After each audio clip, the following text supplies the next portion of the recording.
চাংঘৰত আমি ধুনীয়াকৈ দেওবাৰ বুলি সোৱাদ লৈছোঁ। আমি আছে একদম মুকলি জেগা, কোনো হুলস্থুল নাই, কোনো যান জঁট নাই, একোৱেই নাই। সুন্দৰ এটা পৰিৱেশত আমি এইফালে দেখিছে মোৰ লগৰ এজনৰ খেতি বাৰী, তাতে আমি সুন্দৰকৈ মাংস খাইছোঁ। এয়া বন্ধুসকল, আপোনালোকে দেখিবলৈ পাইছে আমি মাংস বনাইছোঁ। এয়া দেখিছে মাংস বনাইছোঁ, সুন্দৰকৈ খাম। ব্ৰইলাৰ লগত যদি কোমোৰা দি দিয়া যায় একদম অতি ধুনীয়া হয় খাবলৈ। আপোনালোকে হাঁহৰ লগতহে ব্ৰইলাৰ খায়, কেতিয়াবা আপোনালোকে ব্ৰইলাৰ লগত কোমোৰা খাই চাব।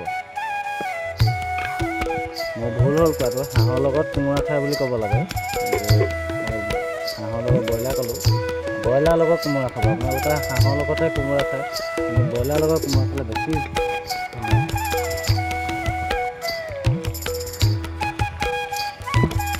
এয়া বন্ধু এজনৰ বাৰীত আমি নেমু জলকীয়া ছিঙিব গৈ আছোঁ, আমি ভাত খাবৰ কাৰণে। এয়া দেখিছে নেমু আৰু জলকীয়া ছিঙিব আৰম্ভ কৰিছে আমাৰ এজনে। জলকীয়াকেইটা দেখাইছে, এইকেইটা জলকীয়া দি আমি খাম। এয়া জলকীয়া গছ।